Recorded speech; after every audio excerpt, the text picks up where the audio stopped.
called Kids with Guns. Mm-hmm. Doesn't really sound like Kids with Guns, which is kind of cool too. Right. Yeah. It sounds more like Space Pants. It does. Space Pants. Second in a row, I think. I love it. Let's keep it rolling, baby. Space Pants is the new snarky puppy. So in my brain. Okay. Can't unhear it. This is a show about the 500 albums that Rolling Stone says are the best, and we're gonna talk about them ad nauseum. This is a show about the 500 albums that Rolling Stone says are the best, and we're gonna talk about them ad nauseum. This is a show about the 500 albums that Rolling Stone says are the best, and we're gonna talk about them ad nauseum. This is a show about the 500 albums that Rolling Stone says are the best, and we're gonna talk about them ad nauseum. Welcome to the Backwards Beats podcast. I'm Carl Carter Fansteel. I'm Dan Woodard. It's the morning. It is. We never record in the morning, No. but we're in crunch time. We are in between Dan coming back from a vacation and me going to one, and sometimes Sunday morning at 8 a.m. is the only way this thing works. That's right. Don't say we don't work for you people. How was your day yesterday? My day yesterday? Yeah. It was fine. I saw Toy Story 5. Really? Yeah. As an adult. Your kids are actually adults, though. Yeah. With one of my adult children, yeah. I love that for you. wife, yeah. How does it hold up? It's pretty good. I like it better than the fourth one. Oh, so you're like you're like a Pixar head at this point. Yeah, we've seen them all. I mean, the first one came out when I was like starting my career in computers, and all the computer nerds that I was working with were like, because the animation was so cutting edge. And the voice acting was primo. Yeah. So yeah, I followed it for 31 years. Oh my God. And they've only done 5. Yeah. They wait for them to get a story, A story. Yeah. I've only seen the first one. I'm sure I've been forced to see the second or third, but I never watched, I couldn't tell you the plot. Yeah. I've probably seen them. I don't know if I've seen any. No, I've seen maybe the first 2 more than once. 3, 4. I saw them in the theater. You check the box. Yeah, check the box. Yeah, we are not a big going to the movies family. I wish we were. But sometimes, since kid, I don't think we've gone and seen anything. But pre-kid, even then, it was like 1 or 2 a year. But the kid's never been to the movies. Yeah, I used to love to go, but right now, at this point, it's like so friggin' expensive. It's crazy expensive. Half the people are on their phone. I hate that. And it's like the experience isn't quite as good. Now, yesterday being a kids movie, there are obviously a lot of kids in the theater, which was fine that they were asking a lot of questions. But it's on the parents to not bring a friggin' bag of Doritos to the movie theater, whatever the crinkly bag that I wanted to almost punch them in the neck. Like, okay, the little kids chatting with a little. I don't think I was ever allowed to talk in the theater when I was a kid, but yeah, this is where we are. Yeah, this is where we are. But the crinkly bag was the one that made my blood boil a little bit. So I'm like, all right, so I just paid $60 to go to the movie, and now I'm gonna listen to crinkly bag. What's a crinkly bag? That they're not even supposed to have. No, I know. You stuck that in. Yeah. But one of my favorite accomplishments when I was a teenager was sneaking in 2 large pizzas into the movie theater. That's brilliant. Yeah. 2 large pizzas. Yeah, we just all sort of like lined up. I was just. Oh, I like this. Like you did the deceiving eye. Yeah. Yeah, we had the Jinko jeans were in fashion when I was a teenager, so you could effectively bring a 2-liter of soda in, and that was peak achievement for me. I gotta say, once they opened the pizza in the theater, all of a sudden the smells and people are like looking out like everybody knows. I want pizza. And now you can actually order like hot dogs and pizza in a theater. Back then, no sir. No. You were like, someone opened up a funny box of Raisinets. Right, yeah. Yeah, they have like cocktail service in half these places now. Yeah. No, we're gonna take a shot at it. They're coming out with a new Paw Patrol movie. Nice. And that's like a piece of media my son will watch. So his first movie experience. You know, in my mind as a father, it was like, oh, like they're gonna redo Beauty and the Beast or Little Mermaid or something, you know, and I'm gonna take him to see that. Right. But he would come in kicking and screaming, so now I have to bribe him with these freaking dogs. But it's better than nothing. He has to go for the experience. Yeah, I think our first movie with the kids was The Pirates Who Don't Do Anything, which was a VeggieTales Okay. movie or something like that. Whatever they'll watch. Yeah. So we're gonna give it a shot. I hope it comes to our little town theater. Yeah. Rather than me having to schlep him over to the Regal and deal with Dorito Mom. Yeah. Other than getting beat over the head by Jesus with those guys, they were pretty sarcastic, which was pretty funny. The VeggieTales? Yeah. Yeah, indeed. It's like a God Shrek. Yeah. Yeah. There's a Godsmack cover band for you. God Shrek. Yeah, I love it. I'm not the one who's so far. All right, what are we talking about today? I don't even know, brother. It's too early. We're talking about this little band called the Gorillaz. Yeah. With a Z. And the album, none other than the very famous Demon Days. Yeah. This is our second week in a row. With Damon Albarn. Yeah. And this time we onboard his buddy Jamie, right? To the mix. I wish I was cool enough to remember Jamie's last name. But I'll get to it in a yeah, minute. that's your job. Yeah. So this album comes in at number 437 on Rolling Stone Magazine's 500 Greatest Albums of All Time list, which is what this podcast is about.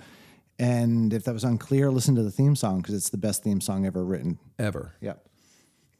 This album is 15 songs long. It's almost an hour, 51 minutes, 42 seconds.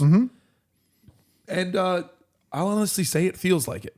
You know, some go quicker, some go slower. This one to me is like, you're in for a listen. Like, Yeah. if you're gonna skip proof this one, if you're gonna go, what's your phrase? Butts to nuts. Butts to nuts on it. I love that. You're really in for a ride. Yeah. For sure. Maybe I'll just start right now before we get into some of the history stuff. I came up with this analogy. My listening process for all of these is a few background listens. And I do that because I want to hear what grabs me. And I'll say that there's a production style to this album and a few things that there weren't a lot of things that grabbed me when I had it like in the background doing dishes. And that's not an indictment on the thing. And I think you can look at music as maybe introverted and extroverted. And I'm not saying this is an introverted album all the way through, but there are tracks that unless you spend your time with it, you might not pay attention to. Yeah. So- blink and you'll miss it type thing. Yeah. So like you and I walk into a room, people are going to gravitate to you. You're extroverted. I'm not introverted, but I'm not as gregarious as you, right? You're going to fill up the room. And fill up I'm the a little space. loud. Yeah. That doesn't mean that I might not be interesting to talk to, but they're going to hit you first, right? Same thing, I think, with this album is some of these tracks might not scream at you, but if you turn it up, and I feel like, and I think it's interesting for a 2005 release, it's not suffering like compression wars stuff. It's actually quite incredible the amount of balance that they're able to pull out of this one. Yeah. And so even like in the car, if I have it on and I'm not like focused, some songs will pass me by. And it's not that it's bad at all. It's like, oh, this is a cool background album. Unless you spend time with it. Yeah. There's definitely a layering to this where you can roll right over it. Yeah. But the second you tune your ear in, you go like, what is that sound that he's using there? Is that a digital huica? Like, and then all of a sudden, I literally have digital quick. yeah, that thing sticks out. It lives rent free, right in your left ear. Yeah. But then you're like, oh my god, the texture, the depth, right? So and the subject matter, and it's akin to like going out to those like high end small plate meals where they've deconstructed something, and it's like if you just scarf it down, you might like it, you might not like it, you might cast judgment. When you actually look at what it took to get to that level, it's the details there, always there, refinement. Yeah, we'll get more into that. So Gorillaz, not a real band, virtual band, According to them, right? According to them, as they turn down awards. Yes. So they are a virtual band formed in 1998 by Damon Albarn and Tank Girl, and the idea is conceptualized as as a virtual band. I don't know who to talk about as far as the members. Do I talk about the virtual cast or the human cast? I mean, I think there is too. However, this specific album, because Gorillaz existed before it, there was always criticism and critique. Because I owned this album as a kiddo, or as a young man, and pretty familiar with it and its lore as well. Yeah. And there's a lot of different takes on it. This is one of the first albums where people say that Damon was no longer Damon Albarn, and he turned into his 2D. character 2D. Yeah. And that was like a big deal for him to kind of shapeshift into this cartoon character and not make it about him. Right. He's not like Billy Corgan insufferable, but he definitely was a little bit of a I want to be the leader ego guy for a little between this and Blur. Yeah. And this is the album where he was finally able to kind of cast that aside and the ego left it. Yeah. That's always been like the nod in the community. And so I think it's equally important when you're speaking about him in this album's context to look at his character, because this character in him, there's a nice mirror there. Yeah, for sure. For sure. And I think the interesting thing about that, I remember when this came out, and at first I'm like, well, that's kind of weird. What's a live show? I'm just going to go look at a video screen. Literally. Well, they did the concert where they had the 4 televisions. Yep. And so there were the humans standing behind them, but the heads of the characters were on televisions in front of them. So you never saw the actual human's face. Yeah. That was pretty fun. It's pretty creative. It's pretty clever. And so you had Tank Girl, or Jamie. Yeah. Jamie Hewlett. I was like going to say like Witherspoon. Yeah. I don't know. And essentially, this came out of this time where they're sitting in a flat in London, and they're watching MTV and feeling like the channel just lacked anything interesting, and thought they needed a cartoon band. I mean, why not? They weren't smoking weed at all. Probably weren't. Yeah. So the animated members, we have 2D, which is Albarn, vocals, keyboards, melodica, and then you have Murdoch Nichols on bass. Love me some Murdoch. Got some Noodle on the guitar, which is a perfect guitar player name. Noodles is one of the best characters to watch virtually. Yeah. And if you don't know what I'm talking about, guitar players can't stop noodling. It's perfect. Every time you're trying to have a rehearsal, like, can you please stop? We were writing a curriculum back in the day for one of the major music schools out there. Yeah. And in the back of the original text of the guitar curriculum, the last page was just a picture of a bowl of noodles and an X through it. Yep. And so when kids were letting me hold it up in the air, that got canceled from the curriculum. But it was an awesome idea initially. Yeah. I'm sure one of those texts still exists to prove my point. That's awesome. And then finally, picking up on the drums, you have Russell Hobbs. Gotta love Mr. Russell, who has this crazy way of getting possessed and turning into one of the greatest rappers often. Yeah. You talked about ego. So Albarn, he's the musical director essentially and primary vocals, and the only permanent contributor. Indeed. Yeah. So it's kind of hard not to make it about you. Yeah. So you talked about there are things that happened before here, then EP, Tomorrow Comes Today, and then their debut album, which had a fairly popular song, Clint Eastwood. Yes, I ain't happy. You got to give him credit to have a song that's sung like completely out of tune, and everyone just is like, I'm all about it. The melodica sells that though, because it's so droopy. Yeah. And Del the Funky Homo Sapien is like already like top 5 hip hop artists of my books anyway. Right. Like Deltron 3030 is an album, which will never make this list, but God, it's so good. It was like core of my listening experience. And so to hear him just absolutely take on that character and like meet that song where it was. Yeah. I mean, that song's transcendent for a reason. And it's so, one thing I never really paid attention to initially, but now that I've been in the Gorillaz sphere for a little bit, I went and re-listened to the song. And I love the fact that the drum count-in is not in time with the song. Yeah, pa, pa, pa, pa, and then it slows down.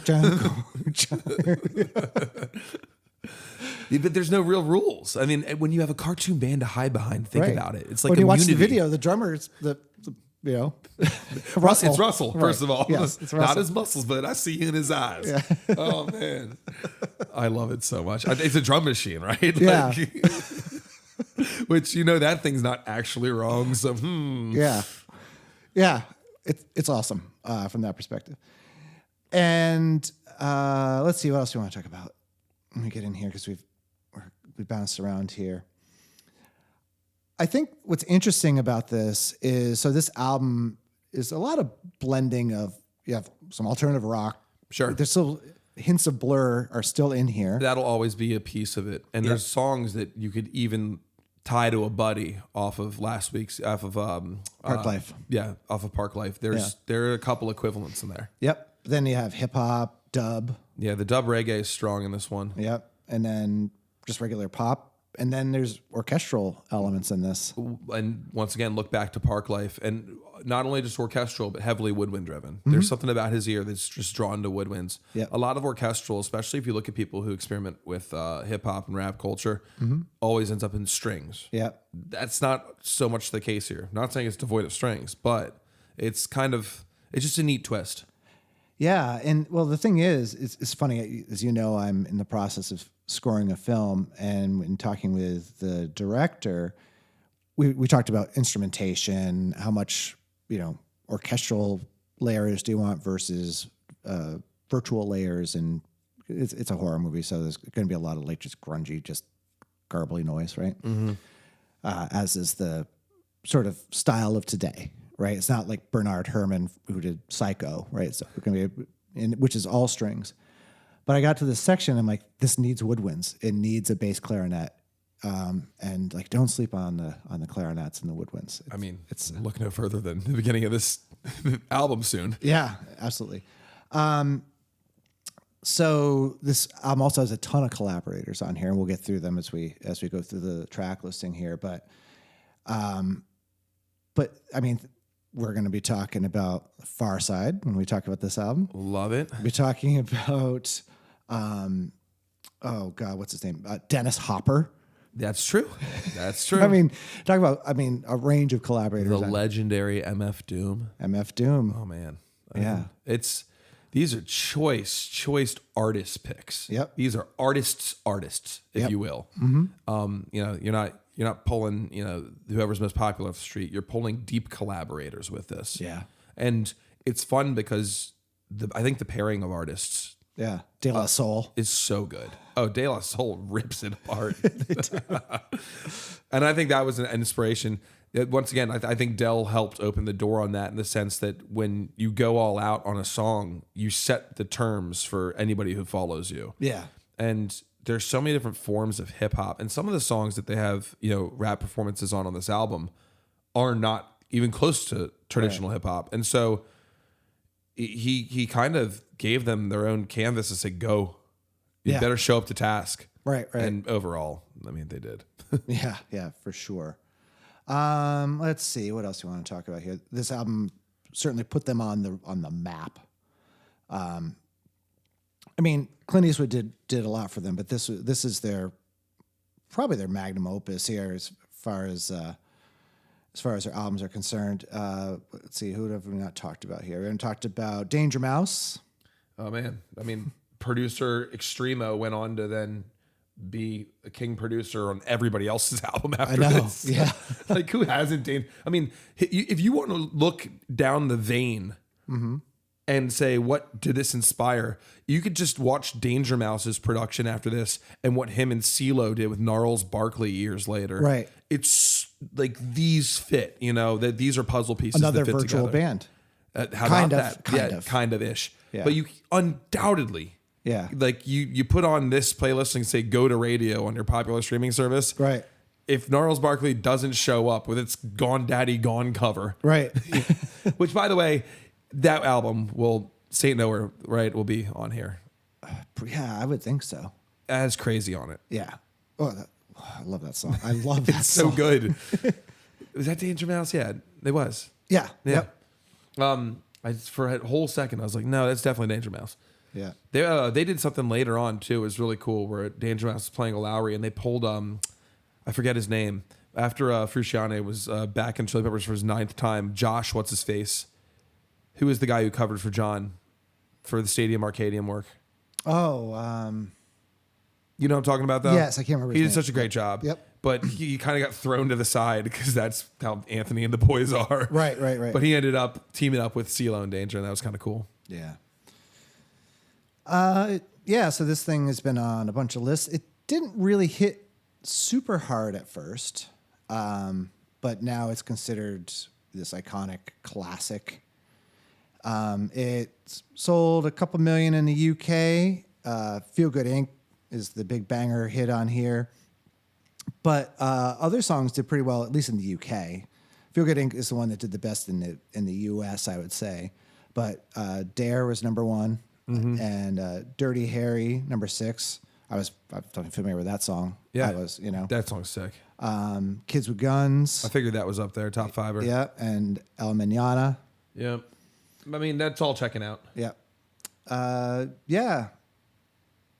it did pretty well for them, and I think that I don't know. I think this thing's going to stand on its own. I think when we start going through track by track. Oh yeah, this is the kind of album I expected to see on the 500 list. I'm actually a little surprised it's late in the it's in the 400s. Not because of even my thoughts on it and my obvious like past with it, but I just thought they would rank it higher. Yeah, because it's esoteric and it's weird and you got to think for Damon and it just kind of has all the appeal to make a list too. Yeah.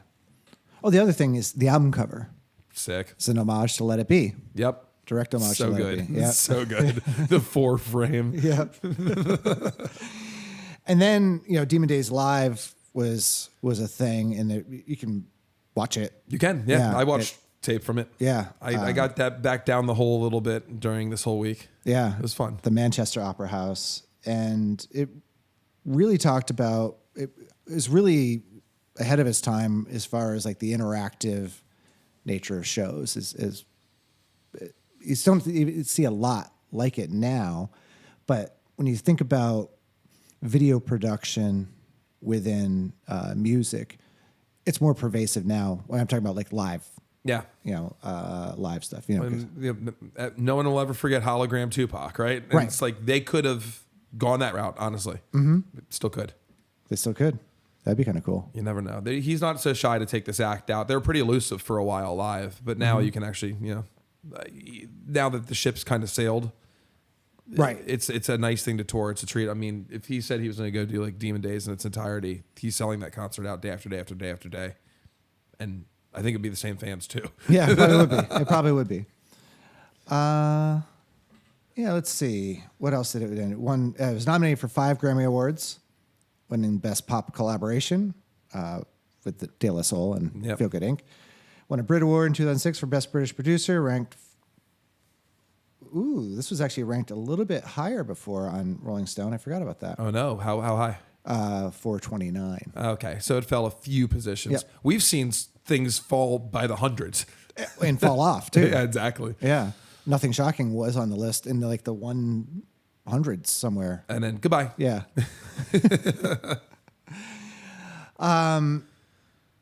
They preemptively knew Perry was gonna Perry. Yeah, unfortunately. Yeah, I think that's a good start. I'd agree. Yeah. This is the kind of band you can kind of ramble on about for a while because it's so interesting. Yeah. Well, we're going to take a quick break. We'll be right back. Yeah.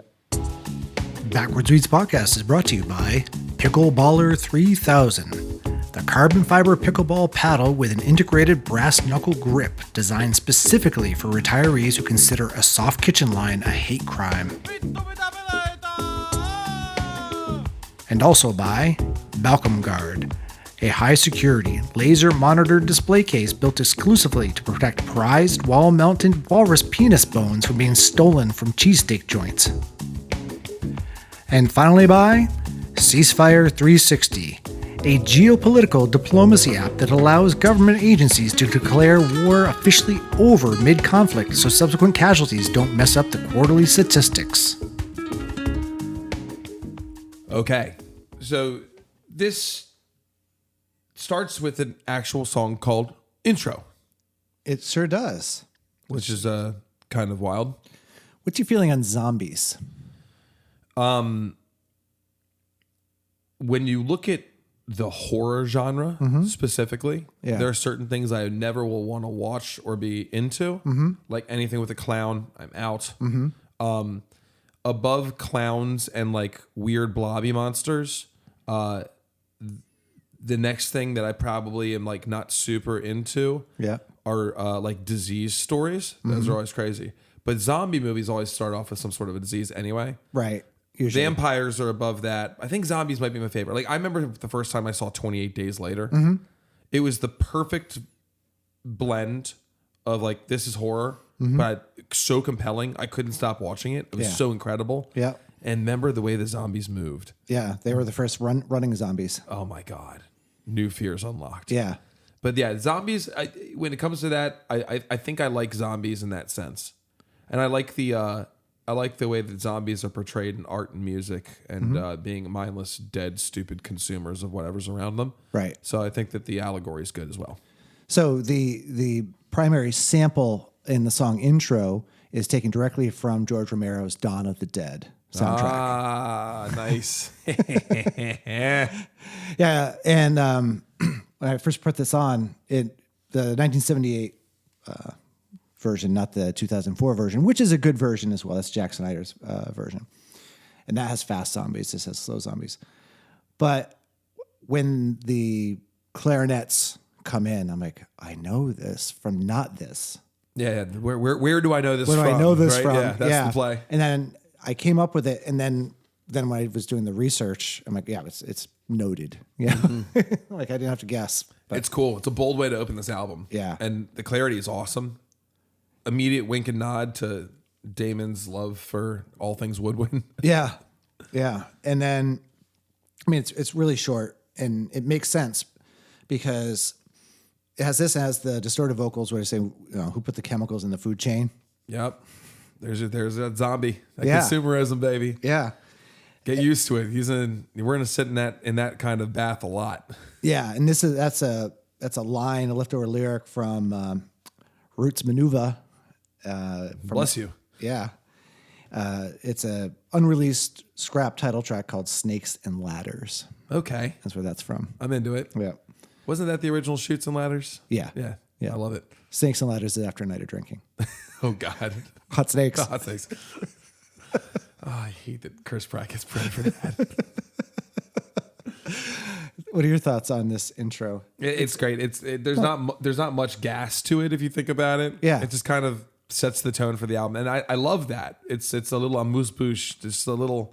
Here you go, tune your ears, and it gives you this much needed breath. There's no real way to walk into this piece of art. Can you imagine if they just started with song 2? No Blur reference there, Right. But the second song of the album, which we're about to talk about, it wouldn't hit the same. Right. Because the second song of the album, Last Living Souls, starts off, and here's one of those park life, adjacents with like, a built-in like old school keyboard samba patch, Yep. which is super cool, but very subtle. Well, everything's very subtle about this. And then obviously The Last Living Souls, this is the post-apocalyptic story. So you have if you didn't know that the intro was from Dawn of the Dead, This will tie you in. yeah, that's the Easter egg for sure. And you have two stories kind of running on top of each other in two universes. You have this kind of ongoing actual tale that's alluded to in and out, Yep. that you're talking about. And then you also just have social commentary of the times that is weaved into it, right? Yep. And so Last Living Souls, whilst directly maybe referencing zombies, the undead, Yeah. it's also this implication that humans have lost compassion, Yeah. And or the things that make us human. yeah, and the inspiration for this album came as he was taking a trip through China and seeing all this beautiful stuff, and then also just like the evisceration of the environment in the land due to industrialization. Yep. Right. That was a big. Huge piece. Yeah. Yeah. He's fairly outspoken, especially when it's not like super green earth type of guy. It's just like, what are we doing? We're obliterating ourselves. Don't you see what's coming type Yeah. of guy. It's kind of a doomer. Yeah. Yeah. Yeah. And that's what we're walking into with this album. Yeah. And one more note on that. When you look at the character he often portrays, this character 2D, he's totally glazed over. And this is the first time, I mean, we're only 2 songs in, but this is where he takes the character. And if you watch the media with it, you end up with this song that has all these quirky little bits in it and this deadpan presentation as a singer, which is really great, but it's almost like lazy and apathetic and just downtrodden, you know? I say that the lyrics are delivered in an apathetic monotone. Perfectly put. There we go. We're rolling it, baby. The strings, performed by the Demon Strings. I love it. Yeah. The Demon Strings. Yep. Which is, there are a lot of artists who perform on this. So the Demon Strings aren't necessarily they're not an individual group, but that's just. They are now. Yeah. Yeah. My favorite instrumentation in this song is the bass tone. And once again, go look back to the Blur stuff, the Park Life. There was distinguishably like this like really chewy, heavy bass that they were able to use that just pops out. Yeah. They brought it on over. Yeah. With this like trip hop backbeat kind of thing. Yeah. You know, it's so funny to use the word trip hop because I'd say that this is going to be throughout the course of the album, and it's a rap laden album too. Traditional hip hop, no. Trip hop, absolutely. Yeah. And many styles that kind of surround it. Yeah. It's good. And so this is an example of when this is in the background, this will pass over me. Especially depending on your listening system. Yeah. Yeah. Because the sub bass stuff is what wakes it up. Yeah. Yeah. And I feel like this album needs to be played loud. If you want to pay attention to it, or like good cans. Yeah, high fidelity for sure. Yep. Or just loud, and then the songs won't pass you over. Not at all. But also as it's just a background mood, nothing wrong with it either. Not at all. Yeah. I mean, this song moves into a dub reggae-esque feel. Yep.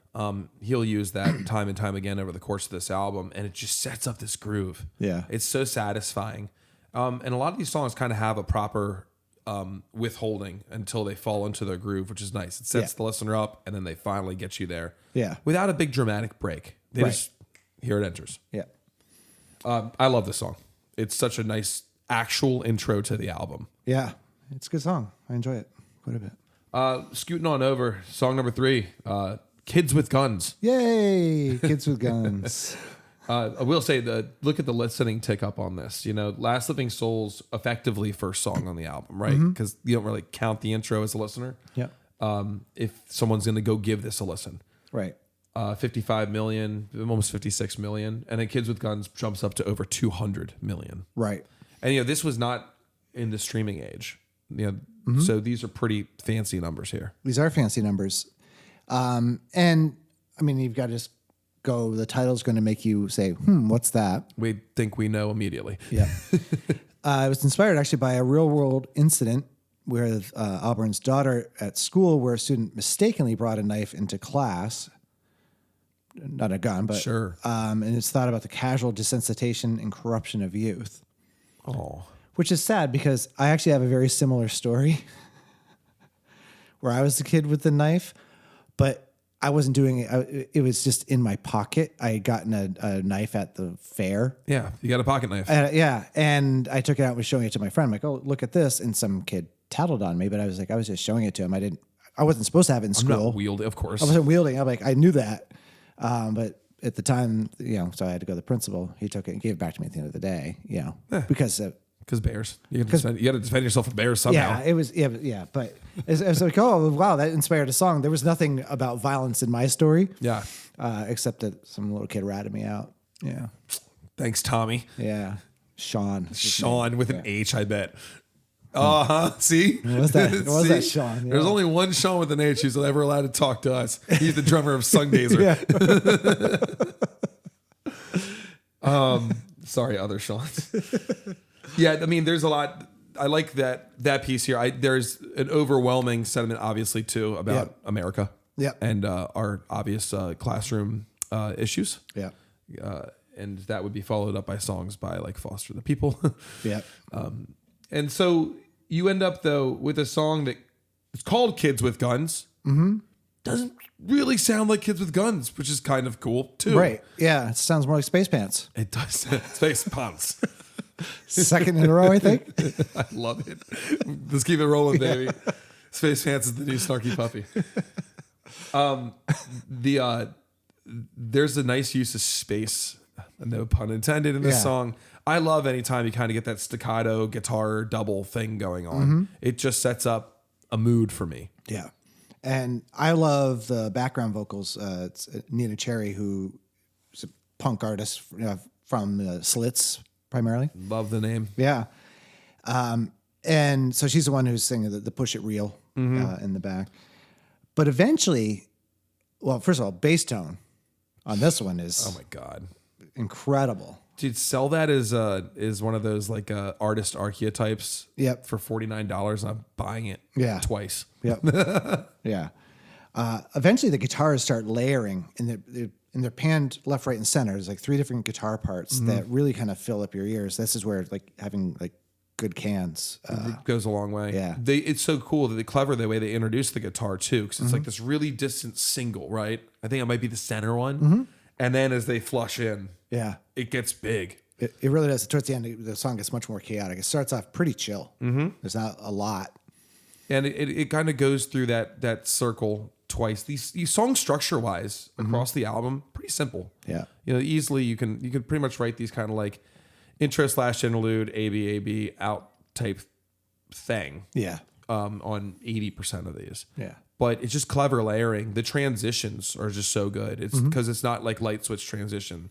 It's like a DJ transition. They'll just add another element, remove an element, accentuate a thing before you know it. You're sitting in the said B section. Yeah. Yeah. Which makes sense. I mean, if you think about when we talked about Blur, there's a lot of really interesting arranging and some of the with the orchestral ear that comes in. That's more of an orchestral style of arranging. There's no doubt about that. So yeah, Limited tools make you pretty damn creative. Yeah. Obviously, they don't have limited tools, but taking that mindset. The other thing to note here is, and you already mentioned Nina singing, but that's always portrayed by Noodles, who is a girl in this album, or so one would think earlier. And as the LGBTQ conversation has expanded over time, there's a lot of back and forth in the subreddits and the forums about, what gender, if any, some of these players are. Right. And Noodles is always the one in conversation. But Noodles almost always takes this feminine high tone. We'll see it in Dare later. Heavily. With a different artist. Precisely. And that's the fun part about a lot of this.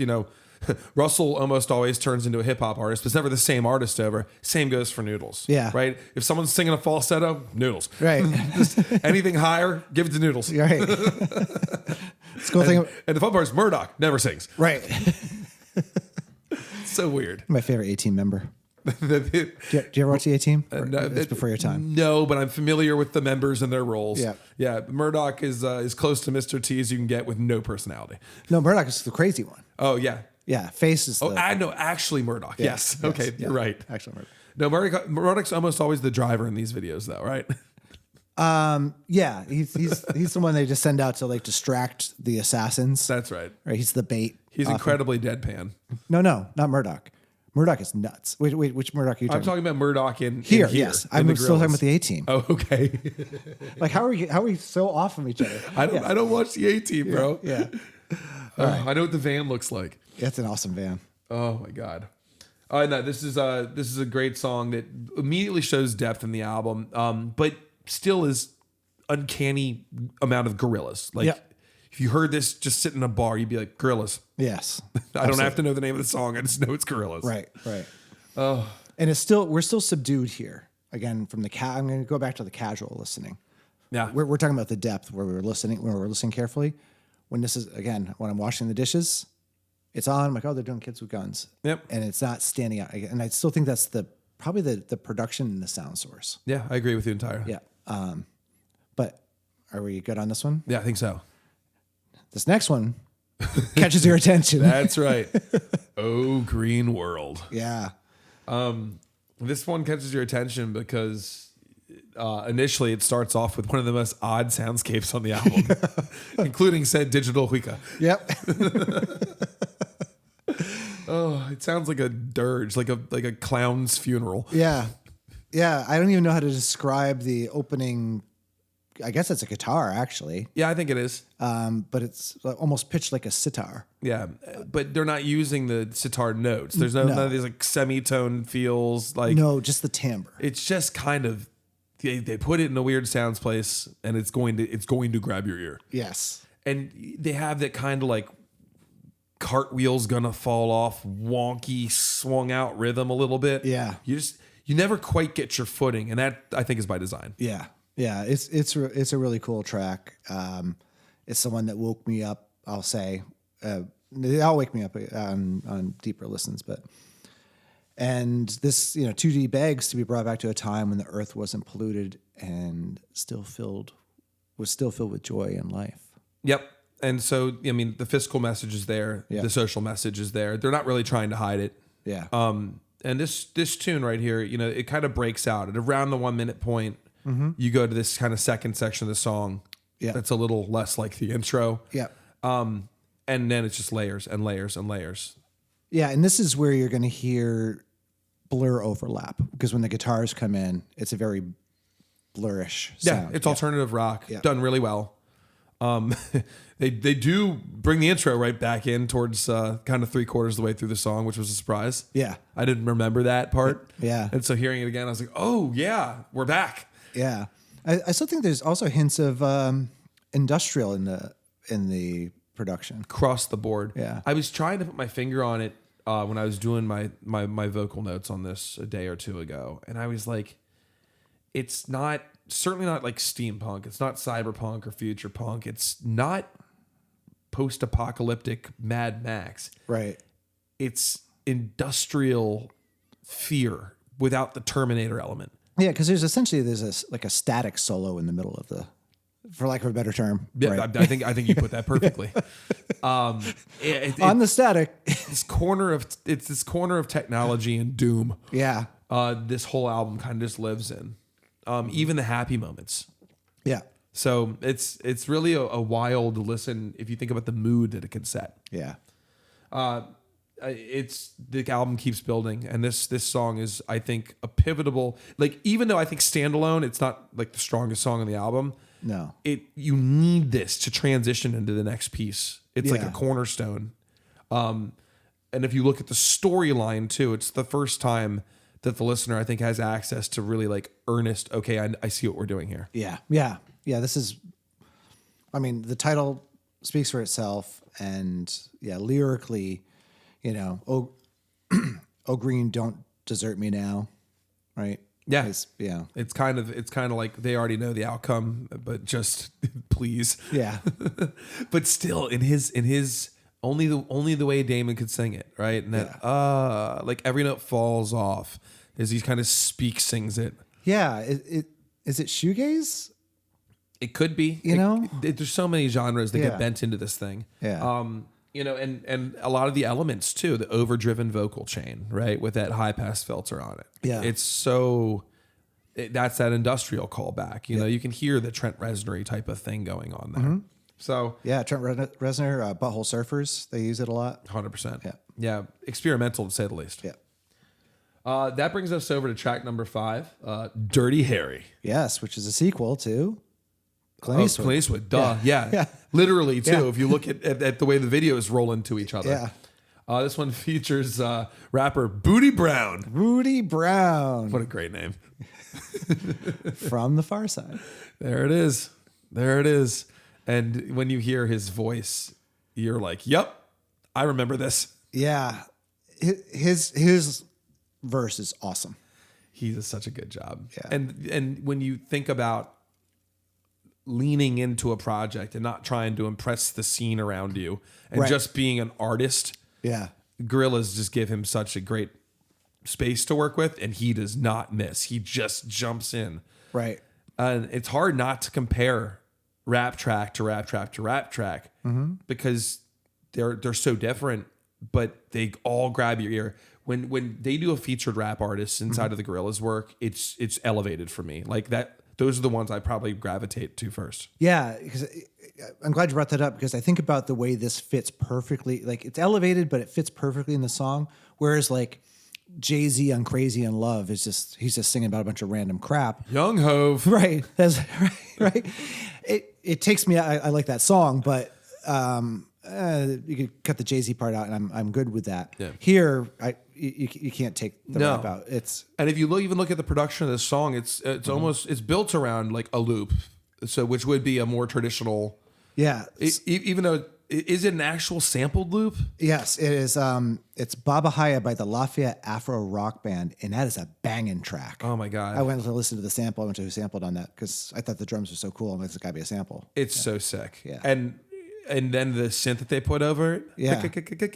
Like it's what would you do without a rapper? But Yeah. thank God for Booty Brown. Yeah, Right? yeah. It was kind of weird because lyrically, it's intense, but it still sounds like a party. Well, yeah, it has, Which is kind of like the way Farside does things too. I love it. Right? I love it. Right. We got to go back to Farside. It's just like one of the more fun listens we've ever had on this podcast. Yeah. It's cool because it does have a little bit of that kind of funky drummer vibe to it.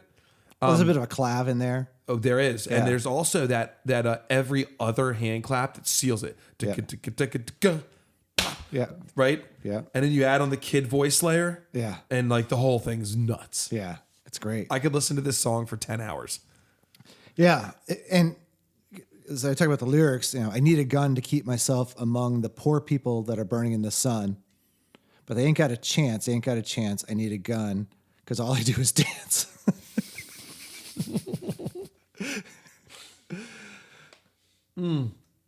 Sorry, it caught me mid sip of water. Yeah. Oh, that's fantastic. Yeah, there's this is a mixing masterclass of space use for me. Like Yeah. it's such a smooth ride. Yeah. And it's not lost upon us that the literal video that accompanies it is them driving through a desert in like this massive armored vehicle. Right. It's so cool. Yeah. And Murdoch's sitting there with his little Che Guevara cap on, and Noodles is going bananas, shirtless with like a war cap, Right. and like a World War II helmet. Yep. Yeah. And it's just about the cost of life seems to get cheaper. Seems to get cheaper. Oh, that's so sad. Yeah. If you have been listening to this album and nothing's grabbed you yet, and this one doesn't, just turn it off. Yeah. Just turn it off. Yep. You're done, son. Right. Young Hove needs you back. Oh man. Anything else to say? I mean, no notes. Top 3 for me. Always has been on this album. Yeah. Fantastic song. And it rolls right into The banger. the Bellini, which this song holds up. Sometimes the most popular song on the album will roll our eyes a little bit too. Everybody will, right? Not me. Feel Good Inc. will just continuously be a great song till death do us part. It is such a good song. Funny thing about this one, and we've talked about this already on not this song, is when we were on vacation, we were doing this rotating DJ in the car thing. And I ended up putting this song on, and my wife's like, I didn't think you like rap. I'm like, I might not listen to a lot of hip hop and rap, but I love rap as an ingredient. I know I do like that. Right. Yeah. So whether I listen to, hip hop albums, back to front over and over again, not as much my thing. Are you going to use my term? I was waiting for you, baby. Yeah. You saw my smirk. I did see that. Saw that. I don't overuse it, but De La Soul. Man. So when you look at really great rap groups, Yeah. right? They're hard to find now. I mean, the aforementioned Farside, thank God. But there was this really sick moment in time that was in the late 90s, early 2000s, where the rap group reemerged from the ashes. I'm not talking like Beastie Boys type thing, though I have no problem with them. I love them. But there were these artsy rap groups. Yeah. That had anywhere between 2 to 4 members, sometimes 5. See Jurassic 5 being clearly in here. Yeah. With their all-star player Charlie Tuna. You could find Mos Def and Talib Kweli, otherwise known as Black Star, were coming off of being kind of this insanely dynamic duo who could pass it back and forth. Right. And De La Soul sat very comfortably in this realm. they weren't terribly famous. Yeah. Right? It was tough. Tribe Called Quest being another one. 3 6 Mafia. Oh God. Were they schlab my knob? Was that them? But there's this great artful rap, philosophical realm where this really, really brilliant category was. And so De La Soul was nestled in there. Yeah. So to go cherry pick a group like this, really, really great depth pick on Damon's, side. Yeah. To reach over the pond, shake down some Americanos, and be like, yo, De La Soul, we need you guys in here. Right. That's pretty great. And the bass line was stumbled upon by accident during an impromptu jam between Albarn and Morgan Nichols on bass. It And was just like became iconic immediately. yeah. But what's so cool about the bass, obviously, is the bass tone, which is actually just it's a real bass because you can hear the string noise, but it's doubled up 2 octaves. Right. I was wondering if that was just a guitar doubling it, which Yeah. would make sense too. Yeah, I did a little bit of research, and actually, it's just the bass doubled up 2 octaves, which gives it that nice Even wide, more like funny and chonky. Yeah. It's a very Gorilla thing to do. So, is the guitar intentionally out of tune on this one? Yes. I often think that the tuning stuff that they play with in the soundscape is meant to just be unsettling. Yeah, like the little dingly. Oh, I love that jangly guitar that they Yeah. do during the break. Yeah. So good. No, I'm talking about the part that's out of tune. Oh, So the it's like- yeah. like cowboy bends? Yeah. Absolutely. Yeah. That's intentional. Yeah, they detune like the G string or something like that. Go look at, Yeah. I mean, they do the same thing, Clint Eastwood, right? We Yeah. were talking about it earlier. Yeah. Yeah, the layers in this tune, talk about a perfect pop song. Mm-hmm. This is one of those songs that if you told me it was a candidate for like best song of decade, I would go, yeah, I agree. It has everything. Yeah. It has everything. It's got a catchy hook. Mm-hmm. It's got an insane verse where Damon Albarn's effectively rapping himself. Yeah. The bullhorn effect, everybody loves that. Yep. Modern age synth bends. You got the windmill part. Oh my God, that pre-chorus / Yeah. chorus is Yeah. insanity. And that was written, that part came to him as they were traveling to Coachella, and they were like driving through a windmill farm or windmill alley. Windmill fall. And I love that the production pulls back. Yeah. That one, they kill the highs, Yep. which is a popular DJ trick. Right. And then she kind of get this boxy mid sound, and it just dials your ear in before they open it right back up. Back to the rap. And then hit us with De La Soul. Yeah. Oh my God. And those guys go in bananas. I mean, Yeah. once again, unchanged. No rap performance like it. I know I sound like I'm gushing because I am. Yeah. It's just, this did so much for a genre that didn't exist. Yeah. Right? Yeah. Fair. It's pretty weird. Yeah. All they did was hype their own game. Right. It's like you playing poker, everybody's folded, and then you go and you bet again. You double it down again just Right. because. Yeah. Like, why not? And the crowd agrees on this one at 2.4 billion. Buh. Alien. Oh my God. Yeah, and no surprise. This song remains it's fantastic. I'll never turn it off. I love covering it. Yep. It's infinitely loopable, which is so much fun. Yeah, and the laugh is an authentic laugh with De La Soul. They're kind of like trying to make each other laugh, and they captured it. And Maniacal as hell. It's pretty crazy. How many meters the bridges did they clip out? You right? know? Like, Yeah. They're like, hey, stand back 8 feet and scream into this $3,000 microphone, please. Yeah. Yeah, what can you say about this song? I mean, there's a reason it exists. Fantastic. We needed it. Yeah. Yeah, I've covered this song several times myself. So Yeah. And it couldn't sit at a more perfect place on the album because you're coming off of, there's some experimental stuff in the front half. Yeah. I wouldn't call Dirty Harry very experimental. So that the only argument you can make is that you might be able to put Feel Good in position 5 instead of position 6. Right. But man, it just lifts it all. It does. And well, the thing is that between Feel Good Inc., the next song, and the next song, there's a bit of a story arc, you Yep. could say a little bit. I mean, only very gentle because only the windmill part in Feel Good Inc. blends into, the arc because the ass cracks doesn't have as much to do with what they're talking. It's my chocolate attack. I love it, dude. I love it. But it's funny because I will say that if you were to parse it out and try and blend into the next tune, which might be one of the prettiest songs Damon Albarn's ever written. Yeah. El Manana. Yeah. Tomorrow. Yeah. Even my Espanol's trash, and even I knew that. Yeah. Pretty heavily listened to. I mean, look, anything around Feel Good's 2.5 billion listens is going to look stupid, but 150 million is not nothing. Yeah. And so the way this is tied is that the video, so the video Feel Good Inc., you have Noodles is the one playing the guitar. Playing guitar on the floating island. That's the one. And then with a windmill. And it transitions. Yep. And even, I think they play some of the beginning of El Manana in the videos.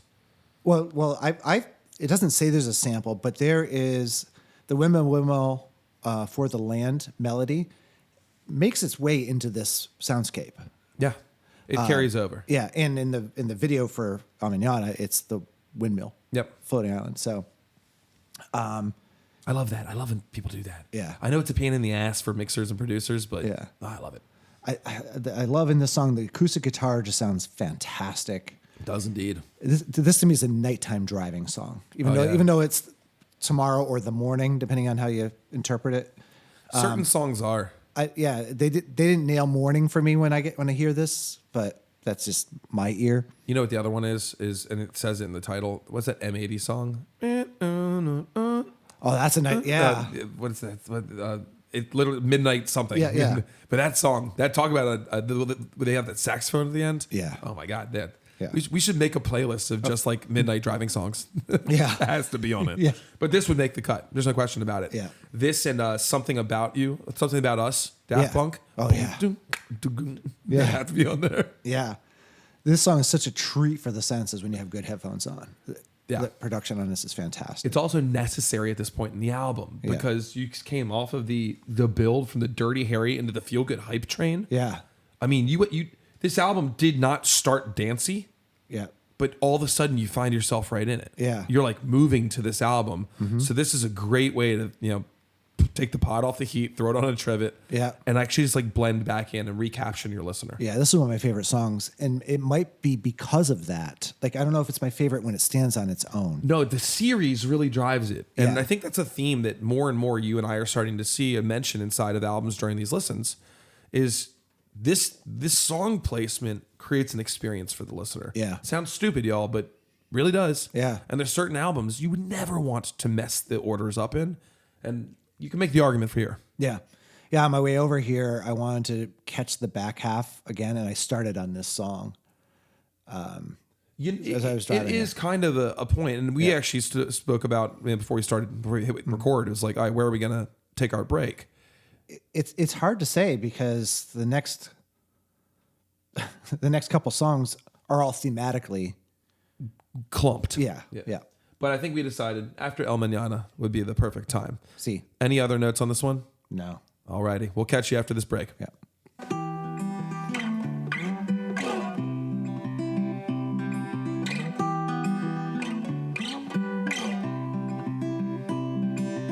I picture perfection in a picture perfect frame, but I have a hard time seeing what's inside, and I'm worried sick that the truth it is apparent and in many ways unpleasant. Just who am I becoming? What will this result in? Wonder where did all of this start to go wrong?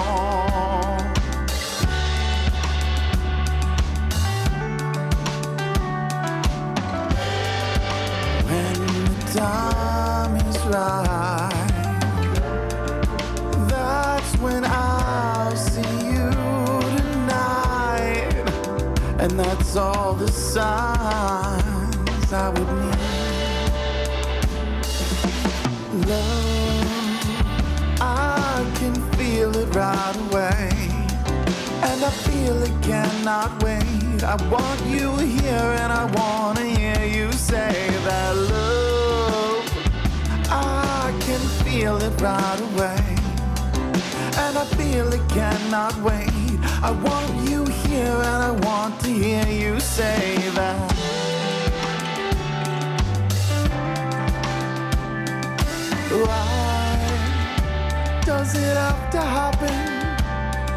anywhere but where I am.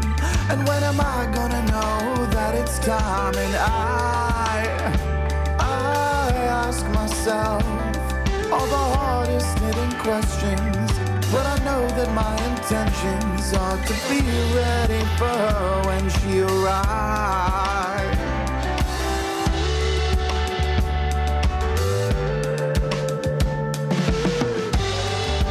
When the time is right, that's when I'll see you tonight. And that's all the signs I would need. Love, I can feel it right away, and I feel it cannot wait. I want you here, and I want to hear you say that. Love, I can feel it right away, and I feel it cannot wait. I want you here, and I want to hear you say.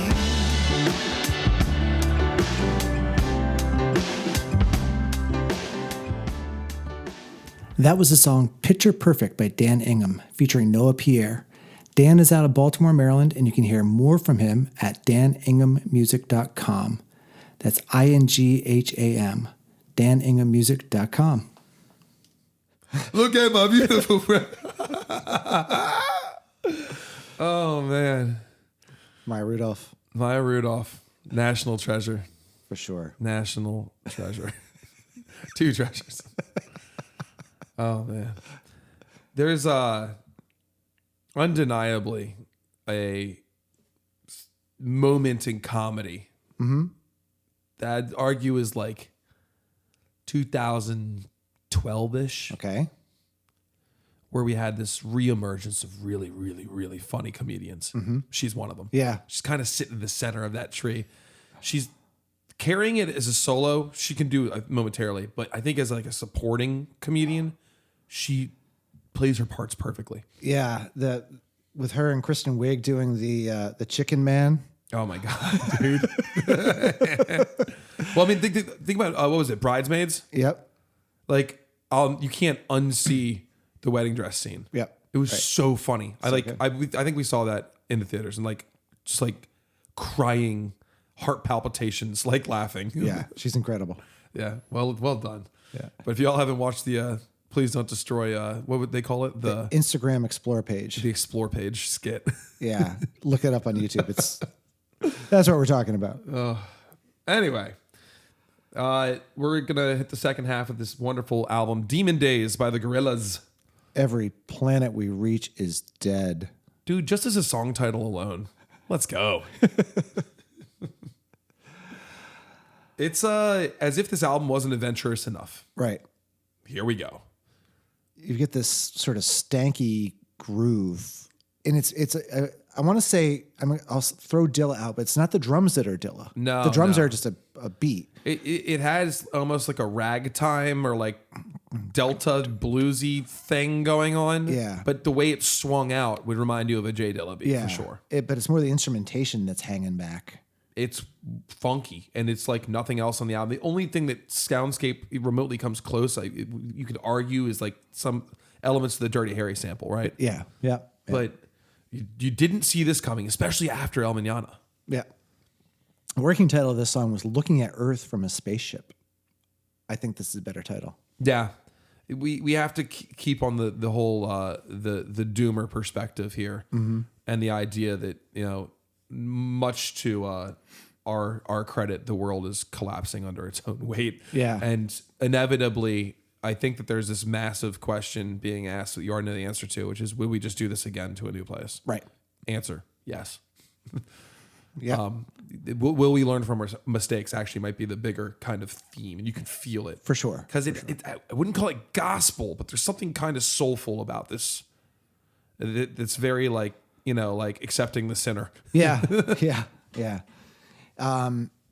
This song really opens up, like, there's like a layer of like chaos that comes in about, what I say, about a third of the way through the song. Mm-hmm.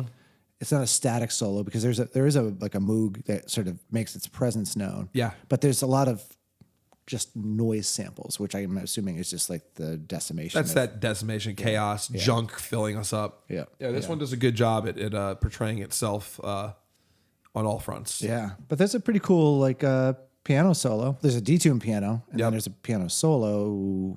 I mean, it's buried in the mix. Yeah. Yeah. You know who's playing it? No. Ike Turner. Okay. Like Ike Turner. sampled from Ike Turner or No, delivered for the Gorillaz? Brought him to the studio.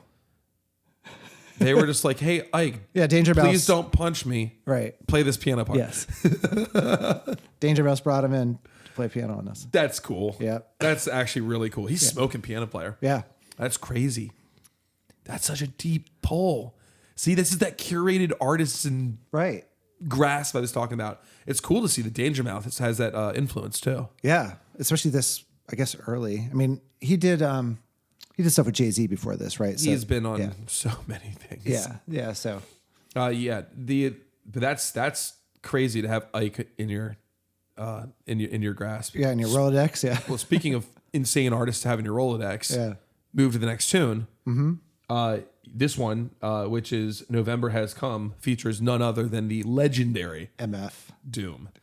Now, this is a song because MF Doom was kind of this dual/triple threat in the idea that he was an incredible rapper, incredible writer, but his real piece here is his producer chops, specifically for more traditional hip hop beats. And when I say more traditional, I mean most people will call MF Doom a top 3 influencer of hip hop production of all time, especially for underground hip hop. Yeah, yeah. Alongside guys like Jay Dilla, right? Right. But what's interesting is the backing track. I feel like the best way I could describe the backing track for this is hazy. Which I didn't do the research on this. Maybe you did. Like, how much of a hand in the production of the song did MF Doom have? Because it sounds like an MF Doom inspired song. Yeah, no, he was a part of the production. Which would be criminal not to use him. Right. And this is the only song on the album, you could argue, or at least in the catalog I can think of, where it's like Damon may have been like, yeah, I'm going to make a rap beat with you, but even though it was not what we've done before, like, you're MF Doom, so I will do it with you. But you know what's funny is he mentions crunk beat and funk beat, and neither of those beats are present in the song. Everyone knows what a funk beat is, but do people know what a crunk beat is? Oh, yeah. I mean, crunk is the term from the Dirty South, baby. Yeah. And I think that's just, MF Doom has a way with words that's one of one, right? Mm-hmm. And was not afraid to kind of stretch out and explore. He's a perfect collaborator, first of all, for a band like the Gorillaz. Yeah. And that's basically, was it Lil Jon, Big Mr. Crunk? Mm-hmm. That's one of his songs, right? Yeah. Little John is the one that I think brought it to the forefront in the popular sense. Yeah. Actually, probably another 3 6 Mafia, too. Twice in one episode. Yeah, the whole team. Yeah. Wow. Yeah. Well, now you definitely have to say Bustin' Nuts at some Yeah, point in time. Nuts, yeah. Can't have 3 6 mentioned twice. Right. I'm going to put 2 Hawks in here. Like, 2 of everything, baby. But this is an insane collaboration. If you look at what Damon's capable of, what MF's capable of before his unfortunate passing, it fits so perfectly. I think that's the most alarming piece here. Is you could take something that would be considered goofy, like an idea out of the hat, and yet between these 2 collaborators, it's like a puzzle piece. Just fits right in and completes this album beautifully. Yeah. Now, for me, this song doesn't stand as much on its own. I think this fits into the arc of the album better. Like, if I'm going to just like cherry pick a song on this album to listen to, I probably won't put this one on. I agree with you. But it's necessary, I think, to close out this sort of trifecta of like, this is talking about the cyclical transition of seasons and the environment and how November has come, but not necessarily in a good way. No, I mean, if you look at just like a classic literary interpretation, right? Yeah. The further we get to winter, further life to death, right? The Yeah. whole nine. And November is effectively, Yeah. 11 o'clock. Right. Right? Like we're almost there, guys. Yeah. And so you don't have to look too hard to find it, but what you end up getting is a song that it doesn't quite like overstay its welcome. Right. It's not like it was used as a gimmick either. There's just a lot of balance here. Yeah, It fits really well. It's under 3 minutes, right? That's the best part. Yeah. Yeah. Which, if you look at a lot of MF Doom's work, it was almost, he has, an incredible catalog. It's scattered all over the place, but some pieces on there 39 seconds long. He just moves to the next thing. It's like, check this idea. Yeah. And so a lot of it rubs off here. Just yet another trophy to put in the case. Yeah. And that one gets a bump and listens as well. I think probably because of the namesake. It breaches the 100 million listen point, which is great. Yeah. Which, if we move on to All Alone, this is a song I'll put on any day of the week. This might be one of the most slept on songs in the entire album. And even the numbers say that. Yeah. Yeah, 60 million. Yeah. Which is not nothing. No, but compared to 2 billion or the hundreds of millions. The hundreds of million listens. There's several of them on here, which is great. Yeah. And I'll tell you, this is one of my favorite versions of the Gorillaz is when they dive into that dub thing. Yep. It's just so warm. Yeah. Yeah. And that's got Roots Manuva. And then you also have Martina Topley Bird. Hey. Yeah. She's the one. She's a female vocalist. Or she's Noodles. She's Noodles today. Yeah. What are the Noodles today? Yeah. Martina. Yeah. The drums on this. This is one where actually, I talked about overly compressed stuff. This one here, the drums could be made a few dB louder. Now, when you have this thing cranking, the drum sound is so fantastic on this. Yeah. No, you want to listen to this through like a Jamaican street sound system. Yeah. Honestly. Yeah. But the key factor here is throughout the course of the album, it's hard to find critical feedback for this album, in my personal opinion. Right. But if I had to really stretch for it, it's, what makes me feel good about music. And often, I think I could probably speak for both of us a little bit here, the satisfaction of falling into a groove and like just being able to kind of like get gelatinous to it. This is one of the best examples that prove that the pocket exists. The groove does exist. Yeah. Because even when we have some of the dub stuff earlier in Last Living Souls, it really takes a second to get there. Yeah. And you don't quite get to sit in that little nook for too long. Right. Here you don't have to wait and you can really ride it out. Yeah. And what's so cool about it is you have the sort of Casio keyboard down.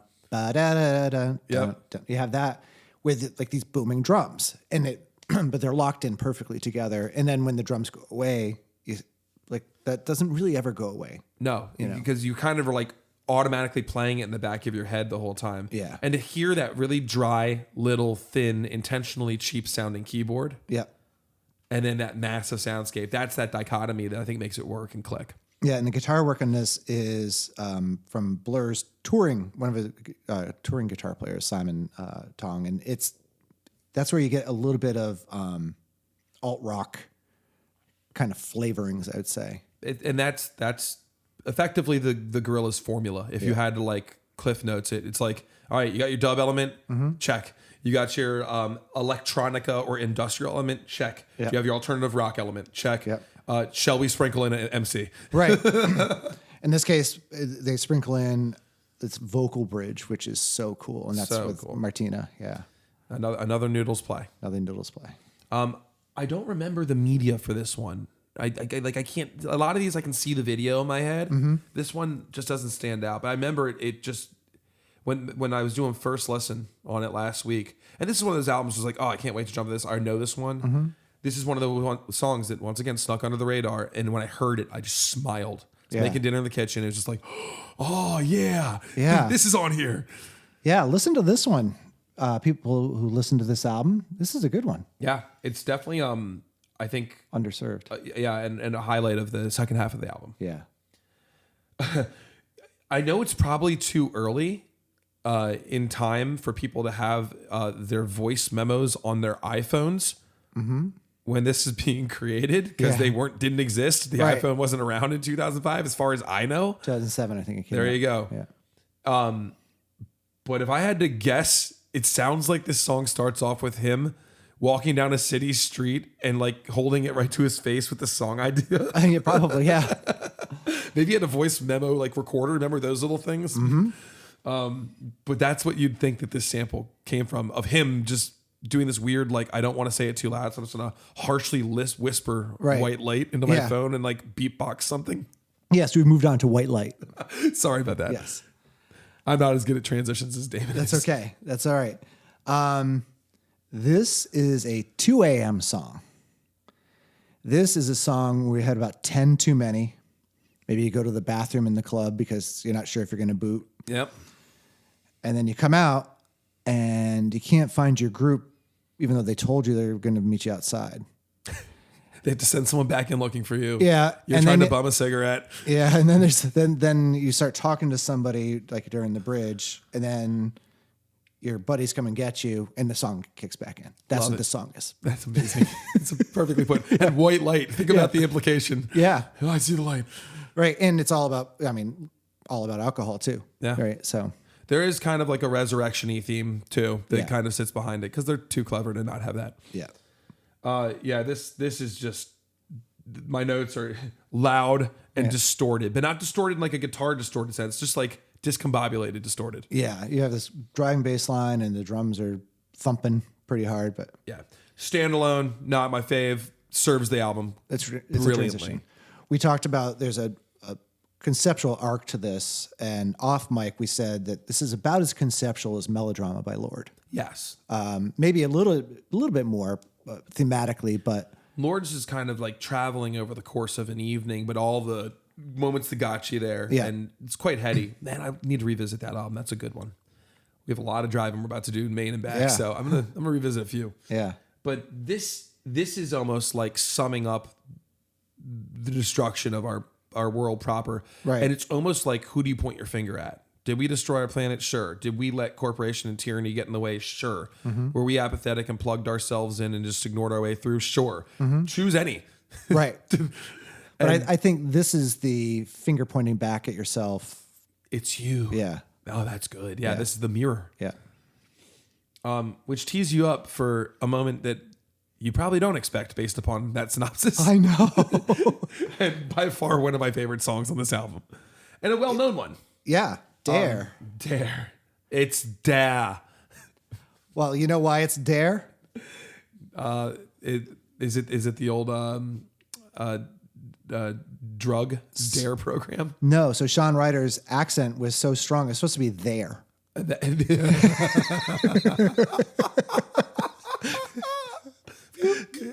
Oh man. Yeah. That's great. Yeah. Da. It's the best he like can you're, do. like your 2.5-year-old screaming at you. Good job, Sean Ryder. Yeah. Sean with an H. Another one. Yep. You seen the video for this one? No, I haven't. It's so funny. Yeah. It's there's like this like high tech lab, and Noodles just walks into it and walks by, and then there's this giant effing head, and it's the only thing that's not animated, and it's Damon Albarn's head, and they built like a little like a roomscape around it. It's all plugged into stuff with these glasses on. Yeah. And Noodles just walks by and goes, hello, and just walks by and like flips on these lights, and all of a sudden Damon's doing the talk singing with Right. his freaking head in the middle of this animation, and there's disco lights and Noodles is dancing around. It's a trip. I'll have to check it out. It's a vibe, bro. Yeah. It's so cool though. Yeah. It's such a dope house song. Yeah. And do you think that, what's his name? Blurred Lines took the guitar part? Oh, Robin Thicke. I mean, Yeah. they already stole everything else in that song. Why not chalk up another one? Get Right. in line and sue him, Damon. There's a Blurred Lines sounding acoustic guitar part in this. Yeah. In harmonic phrasing. Yeah, the EDM factor here. You know, we just used to call it techno back then. Yeah. Back when I was a boy. Yeah. It has like this very like kind of like driving like basement jacks type of like Yeah. really cool warehouse sound to it. And there's just a great synth line. This is a perfect dance song. Yeah. And the chorus. So Rose's Gabor, excuse me, is Noodles in this one. And the chorus melody is such a banger melody. It's like a Lady Gaga kind of. You got yeah. to feel it in you. Almost like Madonna, you know? Yeah, probably more Madonna than Lady. Yeah. Tit for tat there. Yeah. Look at my beautiful. Except one's a better singer than the other, but Yes. However, the energy of the song is undeniable. yeah. And you don't see it coming on this album at all, unless you know to anticipate it. Yeah, this is the first #1 single that they had on the UK charts. On the UK chart, Yeah. which is crazy because you'd think that Feel Good, Right. which arguably was the big one here, Right. But Dare is the one you talk about in this album if you know, Yeah. you know, if you know, you know. Yeah, it's a really good song, and they sit in similar company from an energy perspective. Totally. Feel Good Inc. still is like 11 levels higher from an energy perspective. For some reason, it's the standout in a good way, and maybe not. Feel Good Inc. because it's so much more energetic. Yep. It's one that you will catch in a casual listen. Totally. You can't not, right? Iconic guitar / or double bass line. Yeah, yeah, Iconic rap performance. yeah, And then the cut to the bridge. yeah. Or the chorus. Yeah. Back and forth. That is just Yeah. makes it so sweet. And this song fits in that space as well, I would say, as far as the diversity and energy Totally. level, right? You're not going to miss this one if it's on while you're washing dishes. No, I'll probably double back on it. It's Right. just it's infectious. Yeah, and when I say miss it, it's there are songs that when you have it on more in the background, I'm like, ooh, what was that? And you turn it up. This is And it. that- yeah. If this isn't, I mean, it's Yeah. Feel Good. Yeah. Cool sample in this one. Which one? The sample is medium excited teenage crowd take one from the Hollywood Edge sound effects library. The fact that got noted in her sample, I was looking, I went I through love this. Yeah. That's like Lenny Kravitz giving credit to the green Heineken bottles on that one album that he like blew into or Right. something. Or Jim James in My Morning Jacket crediting Reverb as a band member. Right. I love that. Yeah. Oh, that's funny. This tune. This is one of those tunes that if you don't really know the Gorillaz, if you hear it, there's a 50% chance you'll go, "Oh, I've heard this song Yeah. at a H&M in the mall before." What are the listens on this? Yeah, this is almost 1 billion. It's 3/4 of a billion. 786 million is nothing to scoff at, Yeah. right? Yeah, this is the deuce, right? This is definitely the number 2 on Yeah. the album. Yeah, it's great. Go listen to it. This song is timeless. Yeah. Which brings us to another fantastic song title. Fire Coming Out of the Monkey's Head. Yes. This is the beginning of the album's trilogy, ending. It's kind of funny that it's taken this long to get into the storytellingness and the lore. Yeah. This is where it actually really starts to open up. Yeah. And get darker than we've seen, which is crazy. Yeah. Because you have Dennis Hopper doing a spoken word narration. Yeah, which is crazy. I love that. Yeah. It suddenly becomes so cinematic, which is one of the big pieces of feedback I think we kept talking about last week during our Blur breakdown. Yeah. Is they're not afraid to lean into the cinema front, the visual aspect of this and the storytelling. Yeah. Yeah. I love me some Dennis Hopper too. Two of my favorites is have you ever seen the movie The River's Edge? No. It's Dennis Hopper, Keanu Reeves, and Crispin Glover. Crispin Glover. Yeah. That's not someone's name. Oh, you know who Crispin Glover is? No. He's not Marty McFly, but George McFly in Back to the Future. Oh, hold on. I guess it's the same guy who plays actual Back to the Future dad versus actual dad. Right. Okay. Yeah. So he gets to deck a dude. Yes. Yeah. And so he's fairly unhinged. There's an awesome scene of him he's also in one of the Friday the 13th movies where he does this dance scene, which is Okay. pretty amazing. Crispin Glover is well known for causing problems. He pissed off Dave Letterman. Like he's very eccentric. Oh, I like this about him. Yeah. See, if I ask my wife about this, she'll Yeah. give me the Wikipedia page on it. She'll know. Yeah. I don't know these things. And Dennis Hopper, and we'll get back out of movie corner, True Romance. Yeah, I'm familiar with Dennis Hopper. Yeah, but Easy Rider is Yep. where he came from. But have you seen True Romance? Once upon a time. Yeah, there's this he's being interrogated by John. No, who's he? No, who's he being? Not John Malkovich. Christopher Walken. Okay. He's being interrogated by Christopher Walken, And he took it seriously. and it's this. Yeah, it's a pretty cool scene. So anyway, True Romance, River's Edge. If you want to see some cool Dennis Hopper movies that maybe you didn't know. Yeah. From a production standpoint, because the messaging in this is very clear. Yeah. I mean, if we have failed. Yeah. If we're playing around with this whole our environment is it's your fault, we're gonna die. Yeah. It's dead clear here. Yep. Thanks, Dennis. Yeah, this mountain community that's been basically invaded by greedy outsiders. You can call it whoever you want. It could be power companies. It could be Walmart. It could be Any anything. and all Yeah. of these factors. Yeah. Yeah, and this is where it starts to kind of turn its nose. I think that the soundscape for this is perfect, though, for the really monologues. is. It really is. And actually, the quote I have here is the story is about the grim events that occur when covetous people crave jewels inside a mountain near a tribe of innocents. Yep. Right. So it's And they refer all to the same. jewels in their lore as just pretty much, you can look at it as natural resources, whatever it might be. yeah. Art, culture. Yeah. Yeah. How do you break it down? Also loosely based on our continuous wars we have on oil or for oil. There you go. Yeah. And, band the Gorillaz, don't overlook the whole evolutionary aspect of that, and this being called the Fire Command, the monkey's head. Yeah.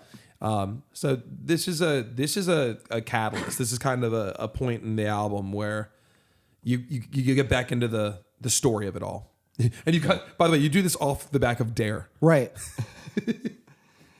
It's really cool. Yeah. It's really cool.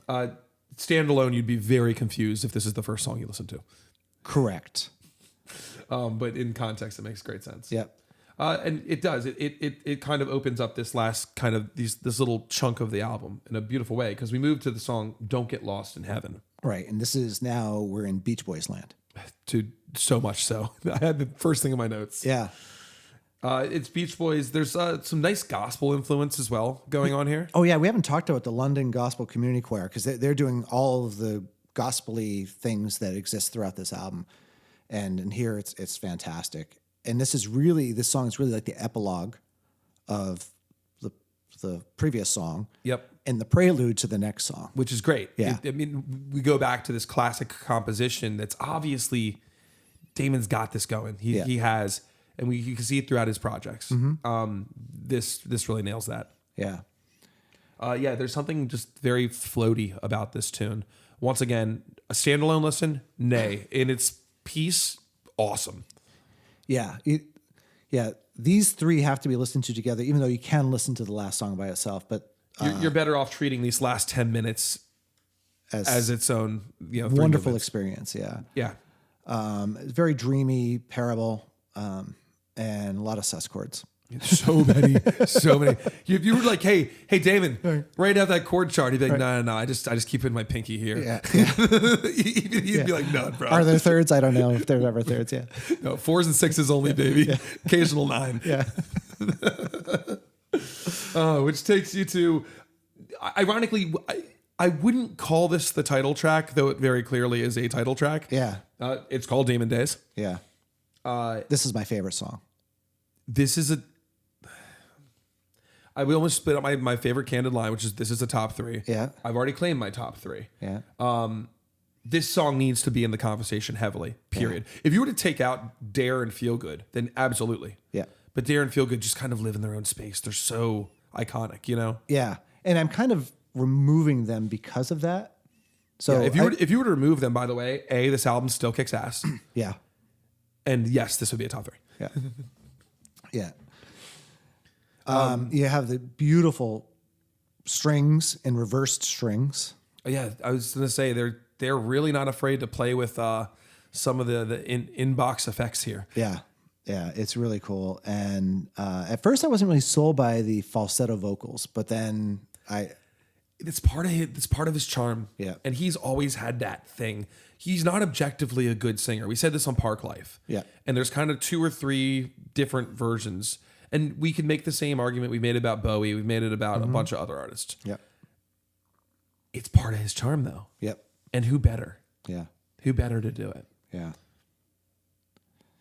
And so the song has two sections, right? Your intro section where you have the falsetto, you have the strings, and it feels as though the song takes a few minutes to come together. Like bloom. Yeah. Yeah. And when it blooms, it fucking blooms, because once you have the choir coming in, you're in church. Yeah. It is. And it's a little tear jerking. Yeah. If you're giving it a really serious listen, it's master album craft. Yeah. The way that they finish this thing off. And that's kind of why I like him being so vulnerable at the end. Yeah. And I know it's not everybody's cup of tea, Right. but this is where we're going to get a little glint of optimism after a fairly dark sounding album by design. Yeah, but it's twisted, right? In these demon days, it's so cold inside, so hard for a good soul to survive. You can't even trust the air you breathe because Mother Earth wants us all to leave. When lies become reality, you numb yourself with drugs and TV. So pick yourself up. It's a brand new day. Turn yourself around. Don't burn yourself. Turn yourself around to the sun. I mean, what else can you say, y'all? God, I love when we end albums like that. Yeah, We should do that more often. yeah. But it's not every day you stumble over an album like this. Right. And again, with this trilogy here, none of these numbers are impressive, but I would encourage you, if you haven't given the back half of this album, it's time. I think you have something really powerful in these last three songs. Oh, totally. The moment alone is worth celebrating. And then when you reflect on it, so look at the album backwards now. Right. So take the last three tracks. Yep. And then just kind of read back up the scale. And it's like, what the hell did I just experience? This is like a meal at the French Laundry. Where you think you know what you're getting, but every little plate that comes out is just like, whoa, whoa, whoa. Right. Yet the collection all is cohesive. Right.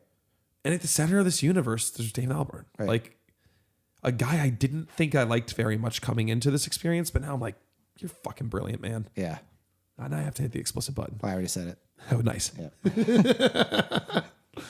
Well, Dan, I love when we get those tender moments, buddy. Yeah. Especially at 10:18 in the morning on a Sunday. Yeah. Would you hit it? Yes, I would. And I think it belongs on the list.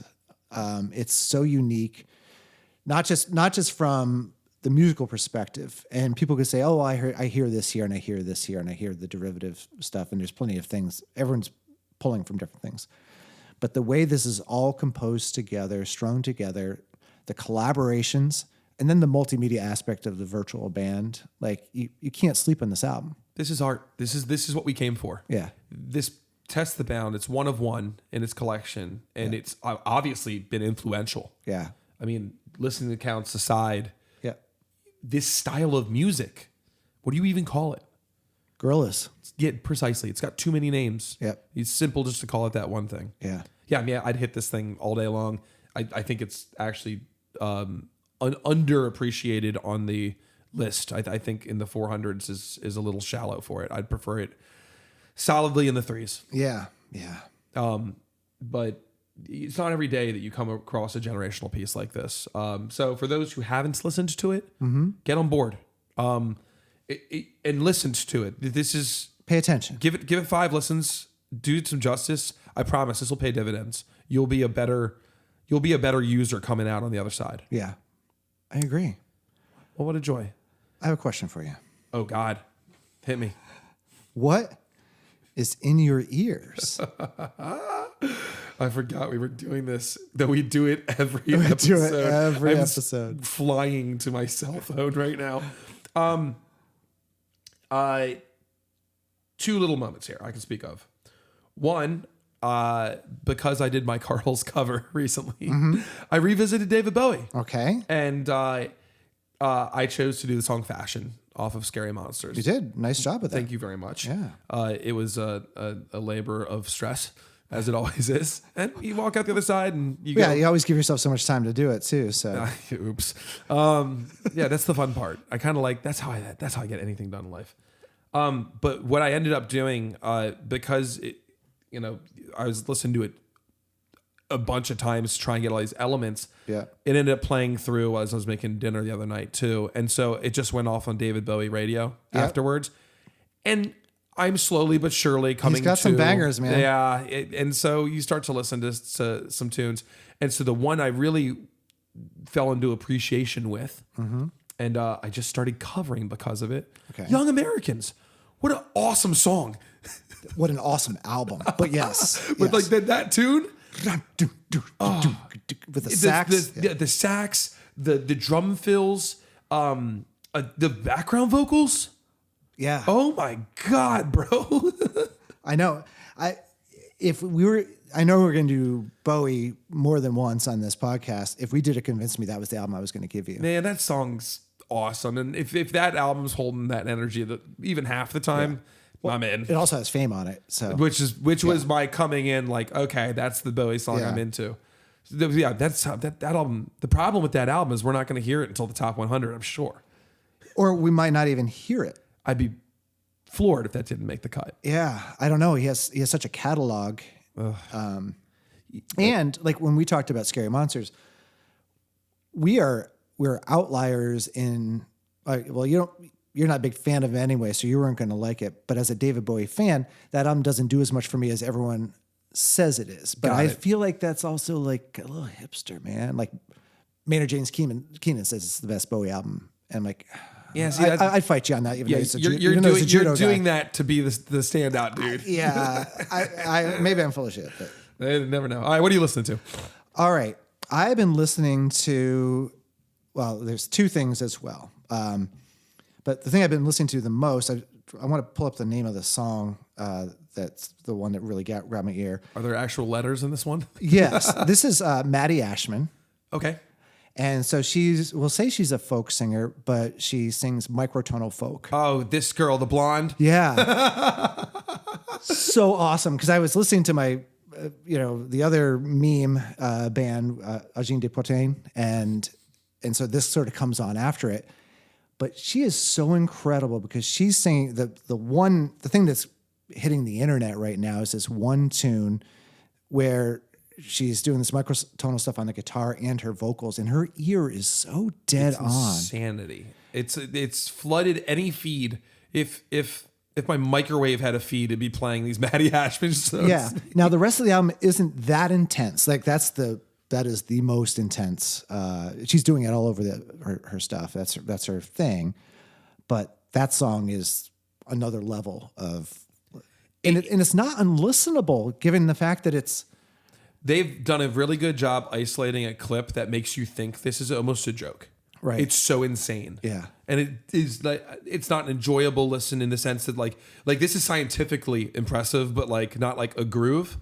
But I think it's nice to hear there's something behind it. Yeah, there is. And I think what's interesting about it, like there are almost infinite pitches and rhythms that could exist in this universe, but we, especially in Western music, have constrained it to 12-note equal temperament. Yep. And that's a Western thing. It's a Western thing. Yeah. And so the fact that we have more and more artists, you have Jacob Collier doing microtonal stuff. We have Gene doing it. Even like Michael Mayo has some microtonal stuff he's doing in his riffs. Mm-hmm. Now, everybody do glissando. You can say that's microtonal. So does Bowie. Not intentional, though. That's exactly right. But like when Michael Mayo is doing it, he's hitting those pitches, those steps in between the steps. Mm-hmm. And so what makes me happy about that is now we have a new thing to add to the musical palette. And that's not a small thing. Right. Microtonal is actually scary. It's like pixelation. Right. All of a sudden you can just do so much more. Yeah. So I mentioned Jacob Collier. The first song on his first album is a song called Home Is.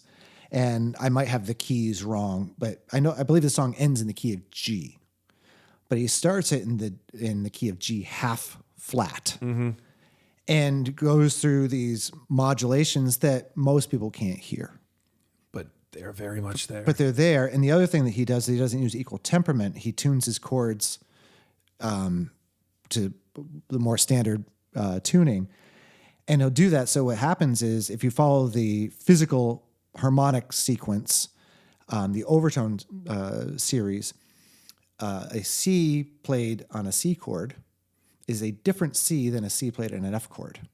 And he tunes his vocals that way when he's doing that song, when he's doing his modulations, and that's how he slithers into G at the end. Right, because if you were to just play G half flat in G, you're going to hear that. That's going to be obvious. And so it's kind of cool that you're getting this other stuff that's coming into the palette. So I gently landing the airplane the whole time. Yeah. So I celebrate her doing that, and I look forward to hearing more stuff that might expand our ears. It's gonna be hard as hell to start covering these songs if they start becoming popular. No, thank God I'm working off of the old list, baby. Yeah.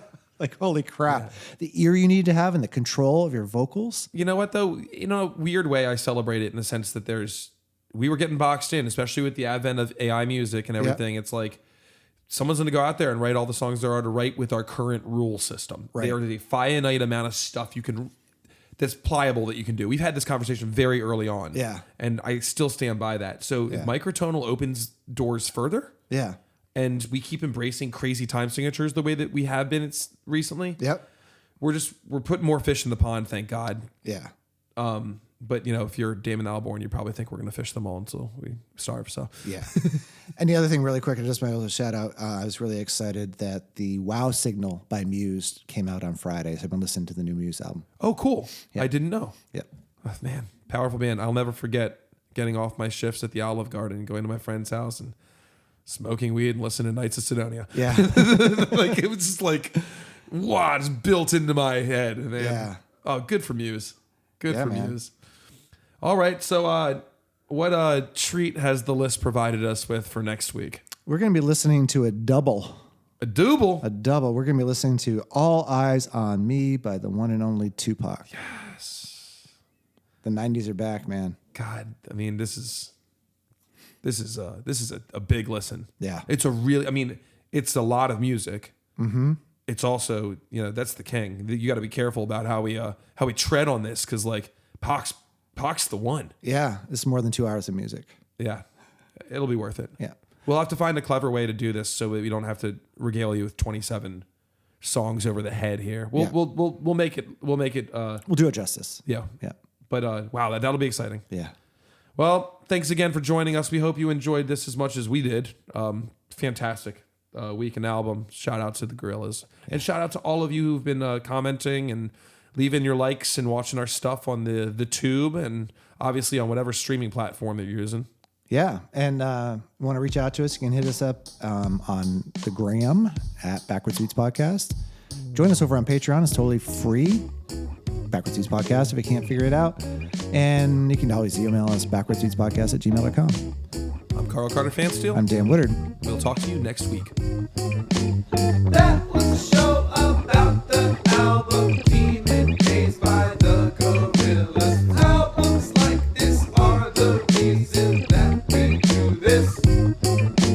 Backward Speeds Podcast is a Tunawood production recorded live at Thought Shack Studios in Halethorpe, Maryland. If you enjoyed the show, make sure to subscribe and leave us a review on Apple Podcasts, Spotify, or wherever you get your podcasts. You can find us at Backward Speeds Podcast on most platforms. Share the love, and we'll see you next week for another deep dive into the next album on Rolling Stone Magazine's Top 500 list. Until then, salt your melons.